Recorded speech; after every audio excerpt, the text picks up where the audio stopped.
Hi, I'm Madame Pamita, and I love teaching about magic.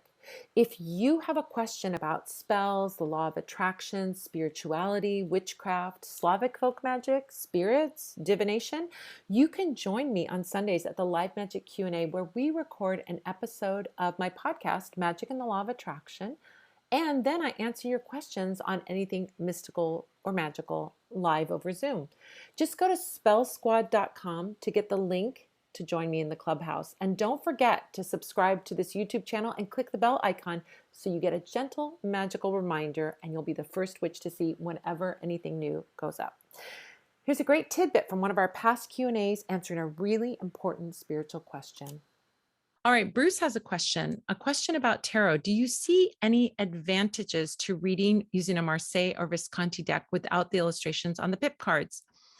Perhaps it's a quicker route to one's intuition. Well, the decks that Bruce is bringing up are older decks. Marseille and Visconti decks are older decks. They are from 1400s, 1500s, 1600s. They are older decks.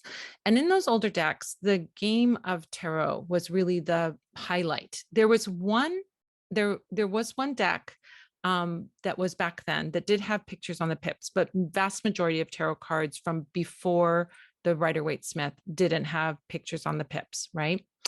So the pips are the cards that go 1 through 10, just like 1 through 10 in your ace through 10 on your regular playing card deck. So there really was no reason to have pictures on them. It was a card game, right? So if you connect to those decks, and I tell this to people all the time, if they learn on the Rider-Waite-Smith, you're in really good shape because you've got a really strong foundation for being able to read with any deck. Many, many decks are based on the Rider-Waite-Smith. And so if you start with the Rider-Waite-Smith and you learn that deck and become very familiar with it, you're going to be in a great place to be able to read with other decks as well. However, some people find these older decks really attractive and magical, and they are really attractive and magical.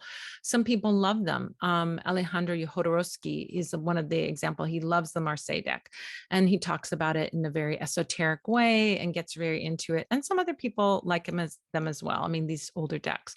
I like them, but I don't recommend starting with them because you have to memorize, right? If you read playing cards, for example, you can't look at the 3 of hearts and know what that means. You have to learn and memorize it. So I don't encourage people to start with those decks that don't have illustrations on the pips. But if you already have a familiarity, which I know you do, Bruce, and you are already comfortable with the Rider-Waite-Smith, then going to one of those decks can really open up something very interesting. And it's kind of a different system for reading. You're going to be reading the numbers and you're going to be reading the suits, and it's a slightly different way of reading. So I would say try it out, see if it works for you. They're beautiful decks and they're amazing decks and they're magical decks. And that could be a beautiful way to connect with those. And I feel like the best advice I can give you on what deck to use is choose the deck you're attracted to. Choose the deck that calls to your heart. If that deck calls to your heart, then work with it. It will be amazing for you. So that's a great sort of guidance. You have the guidance within you to pick the deck that's right for you. So try it, experiment, see how it works for you. And then you'll see, is it more intuitive for you or is it more confusing for you? No way of knowing unless you try it out, right?